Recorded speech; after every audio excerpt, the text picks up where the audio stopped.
عالمی یوم انسانی حقوق کے موقع پر center for international strategic studies Azad Kashmir کے زیر اہتمام Asriya school and college system کے طلباء کے ساتھ مقبوضہ کشمیر میں بھارت کی جانب سے انسانی حقوق کی سنگین خلاف ورزیوں پر باہمی گفت و شنید پر مبنی نشست کا انعقاد کیا گیا۔ ایسوسیٹ ڈائریکٹر زہیب الطاف نے نشست کی میزبانی کی۔ سیشن میں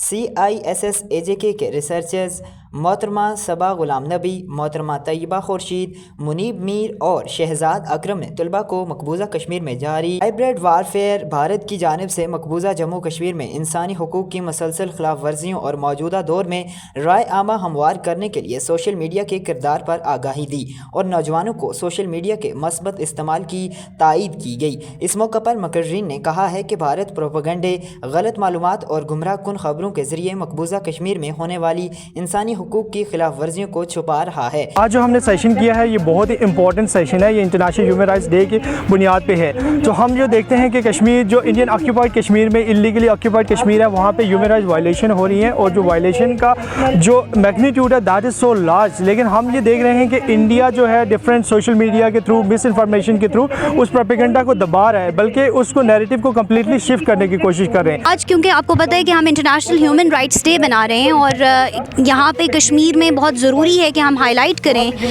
جو Indian illegally occupied Jammu and Kashmir میں ہیومن رائٹس وائلیشنز کر رہا ہے۔ ہمیں پتہ ہے کہ یونائٹڈ نیشنز نے universal declaration of human rights 1948 میں پروڈیوس کیا اور اس کے 30 آرٹیکلز ہیں اور وہ different rights, right to freedom, right to education اور ہیومن ڈگنیٹی، ان تمام ڈفرینٹ رائٹس کی بات کرتا ہے۔ لیکن جب ہم انڈین ایلیگلی آکوپائڈ جموں اور کشمیر میں دیکھتے ہیں تو وہاں پہ ہمارے کشمیری بہن بھائیوں کو کوئی بیسک ہیومن رائٹس پرووائڈ نہیں کیے جا رہے۔ میرا نام حسن ہے اور آج میں بھی اس سیشن میں شامل ہوں کہ جو ہمارا یہاں پہ سیشن رکھا گیا ہیومن رائٹس کے حوالے سے۔